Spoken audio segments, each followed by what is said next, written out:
My name is Lauren Cox, and I'm a senior at Northview High School. I'll be graduating in a little less than a month, and then I'll be heading to Ole Miss in August. I'm planning on majoring in communication sciences and disorders, which is just a lot of words for becoming a speech therapist. Working with kids is really important to me, so I'm excited to have the opportunity to do so. I was born and raised in Johns Creek, and I have lived here my whole life and been a member of this church since I was 2. I have grown up going to Sunday school, vacation Bible school, and youth on Sundays. I have the best parents in the world who have always been so supportive. I also have an amazing brother who was able to come home from college for the 8:30 service to hear me preach, which meant a lot to me. I have found my closest friends at this church, and I am forever thankful.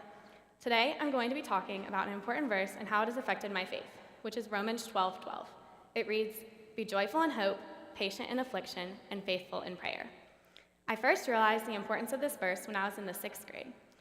I was sitting in science class on a Friday afternoon when I got called to the front office for dismissal. I was pretty confused but excited because who doesn't like to leave school early? When I made it to the office, I saw my dad sitting on a bench, which seemed very odd since he was usually at work during this time. He then checked me out and took me outside, and he simply said, "Will Troutwine died last night." Will was a good friend of my brother's, and I was, and still am, good friends with both of his younger brothers and his sister. We grew up around the corner from each other, and our families saw each other often. I was shattered by the news. I then began getting more involved in youth and church and doing everything I could to learn more about God. It was then when I discovered this verse, which helped me through my stages of grief. There is much to be learned from this verse, beginning with being joyful in hope. During the time after Will's death, I felt as if there was nothing I could do to make things better. I had to have a lot of hope and trust in God during my time of healing. Days after his son's death, Will's father, John, created the Will to Live Foundation in his son's honor.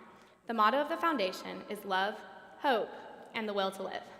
The foundation's goal is to raise awareness and encourage kids and adults to continue to have hope during the tough times and trust that everything will work out in the end. Through my involvement in this foundation and church, I have learned to regain hope in not only my friends and family, but also God. I learned to put my trust in Him and believe that He has the power to heal the broken in difficult times like this, and things will eventually get better. Now, to be patient in affliction. To be patient means to tolerate or accept sufferings, and the afflictions are the things causing that pain. Patience was especially hard for me during this time because it was the first big death that I had experienced in my life. I felt a lot of pain and confusion, and I wasn't quite sure how to react or how long it would take to feel normal again. I've never really been patient with anything in my life, and I'm sure my parents would agree, but it was extra hard for me during this time. I again had to trust God and understand that nothing in life comes easily. I learned to continue to learn more about Him and to praise Him, and with that, I would feel His love and eventually be healed. I continued to come to church and share what I was feeling with others and talk to God a lot.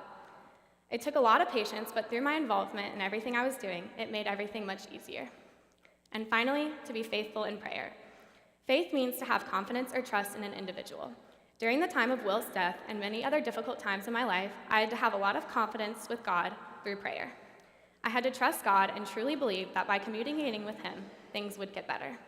But what I have learned recently is that you can't just talk to God when things aren't going your way, but also when everything is great. I've learned to be consistent with my prayer and strengthen my relationship with God. It is important to know that God will always be there for you during the hard times, but you must also focus on your relationship even during some of the best times. Not only has the Will to Live Foundation helped me with my faith, but also many members of this church. So many people of this congregation have been there for me during some of the hardest times in my life. I have learned so much from my many Sunday school teachers, my youth directors, Andy and Brittany, and of course, Pastor Dee and Sandra. I have learned that you can never know all that there is to know about God, and that there are so many ways to always worship Him. By going to small group on Wednesday, service and youth on Sundays, and the many trips that the youth have taken, I have met so many people who have been so influential during my growth in my faith.